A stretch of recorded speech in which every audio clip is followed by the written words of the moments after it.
અંતરિયાળ વિસ્તારમાં આવેલ અણોદરા પ્રાથમિક શાળાની દયનીય હાલત।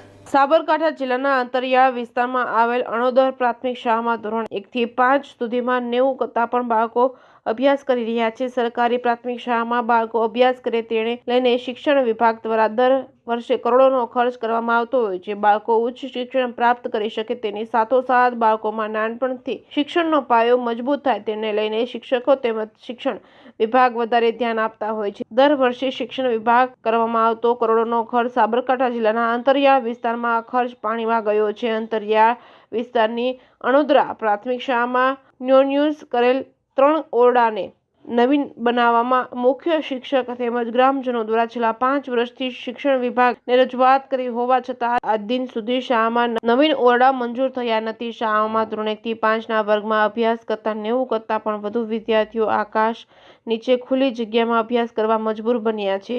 રિપોર્ટિંગ બાય અશોક નાઈ, સાબરકાંઠા।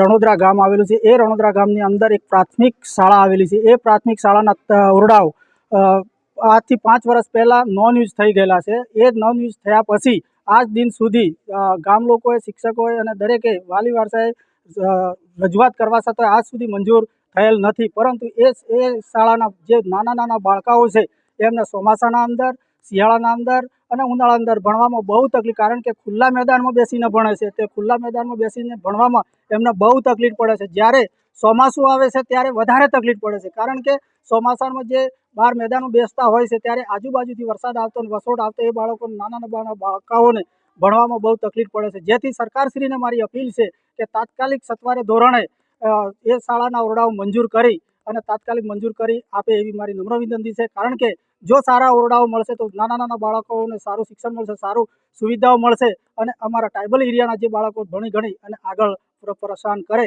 એવી મારા સરકારશ્રીને નમ્ર વિનંતી છે કે તાત્કાલિક ધોરણે આના ઓરડા મંજૂર કરી અને અમને સહાય કરે એવી નમ્ર વર્ષથી ફરજ બજાવું છું। અમારે આ શાળામાં છેલ્લા 5 વર્ષથી રૂમો નોન યુઝ થઈ ગયેલા છે, જેથી અમે આ બાળકોને રૂમમાં બેસાડી શકતા નથી। આ બાળકોને અમે ખુલ્લામાં બેસાડીએ છીએ। આજની સ્થિતિએ આ શાળામાં 91 બાળકો અભ્યાસ કરે છે। આ બાળકોને શિયાળામાં ઠંડી, ઉનાળામાં ગરમી અને ચોમાસામાં વરસાદમાં બહાર બેસાડવાથી ખૂબ જ તકલીફ પડે છે। જેથી સરકારશ્રીને મારી વિનંતી છે કે આ બાળકો માટે સત્વરે નવા રૂમ જલ્દી મંજૂર કરે એવી મારી વિનંતી છે। અમને શિયાળો, ઉનાળો અને ચોમાસામાં ભણવામાં ખૂબ મુશ્કેલી પડે છે। નવા રૂમ બને ત્યારે અમે શાંતિથી ભણી શકીએ। ગામે તે સુધીલકુમાર ભુજીભાઈ છે। હું ધોરણ 5માં ભણું છું। હું રણોદરા પ્રાથમિક શાળામાં ભણું છું અને એ તો પડે એવી બીક લાગે છે। અમને નવા રૂમ મળે તો ખૂબ સારી રીતે ભણી શકીએ છીએ અને અંદર કોગળા અને પથ્થર જેવા પડે છે।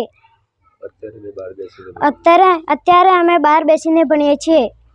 અમને નવા રૂમ મળે તો અમે ખૂબ સારી રીતે ભણી શકીએ।